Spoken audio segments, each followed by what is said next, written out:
vous voyez, les chiffres de la souveraineté, ça ne bouge pas beaucoup. Là. On est à peu près dans les mêmes eaux. Le tiers, à peu près, de la population voterait oui ou serait pour un référendum. 64 voteraient non. Donc là-dessus, pas beaucoup de surprises. Ce qui surprend vraiment, puis vous le voyez, ce sont les chiffres chez les 18-34 ans. Donc, chez les jeunes, OK? Ça, c'est la catégorie qu'on appelle jeune. Après ça, il y a l'autre catégorie, 35-54, un peu dans le milieu. Puis après ça, les 55 ans et plus. Là, je ne vais pas dire vieux, parce que je vais me faire chicaner. Mais vous voyez comment les segments dans la population. Puis vous voyez la grosse différence chez les jeunes où on est près de 50 oui, 50 non. C'est-à-dire, dans le cas d'un référendum, le petit 2 ou le 4 points d'écart est important. C'est vrai. Mais c'est surtout l'écart chez les jeunes par rapport aux autres groupes d'âge. 35-54, pas beaucoup de oui là-dedans. 55 ans et plus, on est dans à peu près la moyenne du reste du Québec. Et ce qui est intéressant, c'est à quel point l'aiguille a bougé chez les jeunes. Puis en peu de temps, je suis retourné voir des chiffres, mai 2025, 18-34 ans, regardez ce qu'on avait comme chiffre. C'était à 35 pour, 69 contre. Ce qu'on a vu, par contre, c'est une diminution chez les 35-54 ans aussi depuis. Fait qu'il y a vraiment eu un mouvement.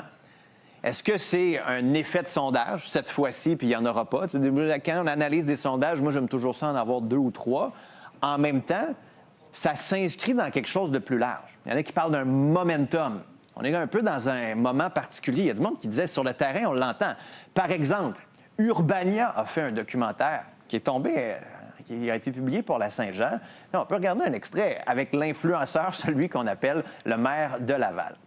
Mais moi, j'ai l'impression qu'il y a un mouvement de fond, qu'il y a un momentum, qu'il y a un hype. Vous l'entendez, le momentum, hype, on voit ça aussi sur TikTok. Des jeunes, vous l'entendez, les paroles de René Lévesque. Si je vous entends bien, vous êtes en train de me dire à la prochaine fois des vidéos comme ça. Marc-André Nunes nous en a montré. Marc-Antoine Nunes nous en a montré hier. On en a beaucoup. Puis c'est pas des vieux, là. Ah, pas de cheveux blancs, là. C'est jeunes, ces gens-là. Et dans le documentaire, on parlait de lui. Kinji, un rappeur de 17 ans. Il dit « Je vais être le CEO, le PDG ». Donc, vous voyez, on utilise quand même le franglais, souverainiste quand même. Donc, on va continuer la discussion là-dessus. C'est vraiment intéressant parce que comment se fait-il que les jeunes deviennent souverainistes? 2 invités avec moi, Camille Goyette-Gingras, qui est présidente de l'organisme Oui Québec. Elle a 31 ans. Et on a aussi le rappeur Kinji. Bonjour à vous deux. Hey, salut, comment ça va? Ça va, Miguel Montero-Beauchamp, de ton vrai nom, là, pour être poli. On va commencer avec toi. Je peux t'appeler Kinji ou Miguel? Comment tu veux que je t'appelle? C'est comme tu veux, mais Miguel ou Kinji, ça va bien. OK. Comment tu fais pour rapper sur la souveraineté? Tu as 17 ans, ça t'arrive de où? C'est assez fascinant comme phénomène. Explique-nous. Pour vrai, genre, c'était vraiment comme...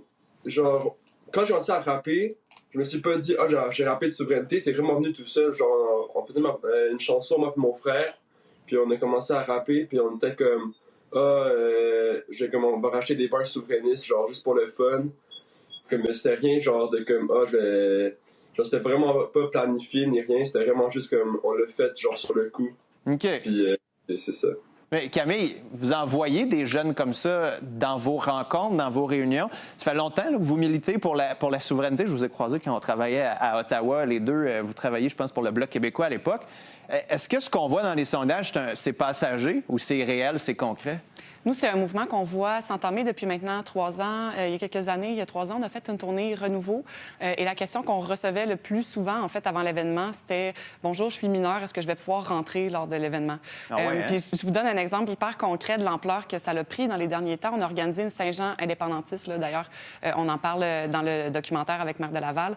On était 5000 lundi. 5000, un événement indépendantiste, ça en fait l'événement le plus important des dernières années. Moyenne d'âge, 20 ans. Donc, ça fait 3 ans qu'on voit vraiment un mouvement de fond qui est en train de se bâtir. Surtout, il se bâtit aussi à l'extérieur des clivages partisans, dans la société civile, dans des groupes non partisans. Donc, on sent là, que ça sommeille beaucoup à travers aussi la culture, les arts. Kinji est tellement un excellent exemple. Il y a une forme de liberté, d'appropriation par les jeunes du mouvement souverainiste, puis aussi par les artistes de la relève. Mais Miguel, tout le monde parle de toi dans le documentaire. Moi, je te connaissais pas, ça va peut-être trahir mon âge, mais es-tu comme une superstar sur les réseaux sociaux? Oui. Explique-nous, t'es qui, mettons, pour tout le monde qui écoute, puis comme moi qui avait aucune idée c'était qui Kinji? OK, donc moi, comme ça a commencé, mon buzz sur les réseaux, surtout sur TikTok, genre, je pense en tout, j'ai peut-être comme 5 millions de vues sur TikTok dans la dernière année. sur genre du contenu genre de moi qui comme interprète mes chansons souverainistes. Sinon, sur Instagram, j'ai amassé genre 10 000 abonnés dans la dernière année aussi. Fait que comme ça va quand même bien là en termes de chiffres. Ouais. Mais en même temps, t'as quoi? T'as 17 ans. Les jeunes, on l'a vu dans le sondage, commencent à être souverainistes ou recommencent à être souverainistes. Mais longtemps, être souverainiste, Miguel, c'était un peu perçu comme ringard. Là. C'était les vieux, les jeunes se disaient, voyons, hey, papy, là, votre souveraineté, on n'en veut pas. Vous êtes contre les immigrants en plus. Comment, toi, tu le vois, ce renouveau souverainiste-là? Mais moi, je trouve que comme le mouvement souverainiste maintenant, comme chez les jeunes, est beaucoup plus ouvert. Comme moi, par exemple, moi, ma mère est portugaise. Je suis né à Porto, au Portugal.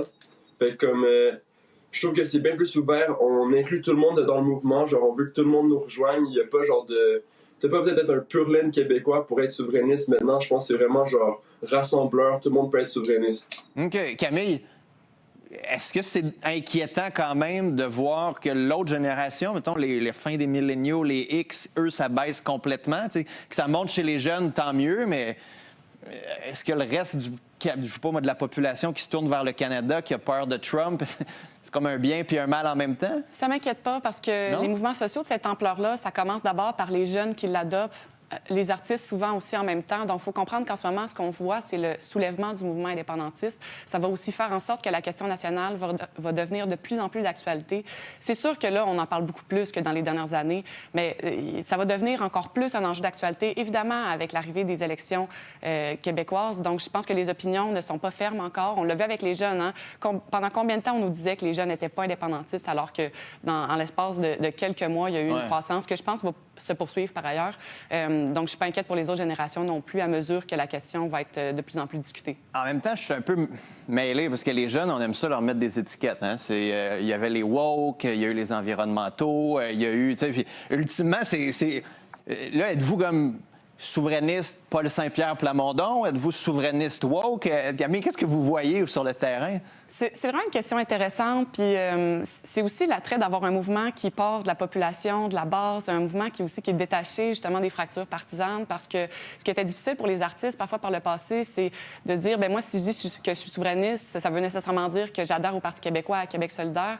Maintenant, on peut se dire indépendantiste, comme on se dit environnementaliste, par exemple, et ça fait une grande différence pour plusieurs personnes, notamment les jeunes qui veulent s'identifier plutôt à une cause qu'à un parti politique. Mais Miguel, est-ce que vous êtes woke? Est-ce que... Parce que tu rappes en franglais, tu sais, t'es CEO, t'es pas PDG. Est-ce que...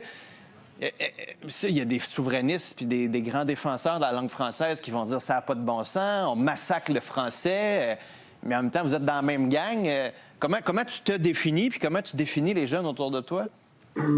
Je sais pas, moi, genre, j'en ai eu beaucoup de commentaires de la sorte, de comme, genre, tu parles de souveraineté, mais tu rappes en franglais, tout ça. Mais moi, qu'est-ce que je dis à ces gens-là, c'est comme, j'habite à Gatineau, genre, comment que je parle toujours en franglais, genre, et comme, je me suis toujours dit, quand je rappe, je vais pas changer la façon que je parle pour, genre, plaire à tout le monde. Moi, je vais juste faire ce que moi j'aime faire. Et aussi, je préfère rapper en franglais parce que, pour vrai, c'est juste plus facile. Ah ouais, hein? Mais politiquement, tu penses que ça va... Tu vas-tu t'impliquer? Tu vas-tu te présenter? Veux-tu en faire de la politique? Ou toi, t'es un artiste, tu suis ta voix? Ouais, moi, je préfère rester dans la voie d'artiste parce que c'est pas vraiment ma place d'influencer les gens comme de voter pour un certain parti. Je préfère rester... genre, juste comme amener les gens à la souveraineté, mais pas les influencer à aller vers un parti spécifique. Est-ce que ça, c'est l'étape que Camille doit faire pour les souverainistes? Camille, c'est de transformer cet engouement-là en vote. C'est quoi l'objectif ultime pour votre groupe? Pour nous, c'est de faire en sorte que la question nationale soit profondément enracinée dans la société. Vous savez, il faut que les gens en parlent sur la chaise du coiffeur, puis que ce soit une question du quotidien. Moi, mon coiffeur, à chaque fois, il me dit « On va voter pour Paul Saint-Pierre Plamondon. » OK, mais c'est pas vrai, là, son histoire de souveraineté. Là. On va pas recommencer ça. Là. On l'a fait 2 fois, ça n'a pas marché, c'est fini. Là. C'est pour ça qu'il faut qu'il y ait un mouvement issu de la société civile, des jeunes, effectivement, mais aussi les groupes. Il faut qu'il y ait une mobilisation populaire qui émane en faveur de l'indépendance. Et nécessairement, ça va favoriser également les formations politiques indépendantistes. Camille, Miguel, merci à vous deux d'avoir été là. Discussion franchement intéressante. Vous revenez quand vous voulez, parce qu'on va en parler encore pas mal de cette élection-là qui s'en vient dans la prochaine année. Puis Kenji, Miguel, merci beaucoup d'avoir été là. Belle découverte. Je vais aller te suivre sur les réseaux sociaux. Parfait. Merci à vous. Oui, merci beaucoup. Au plaisir. Salut.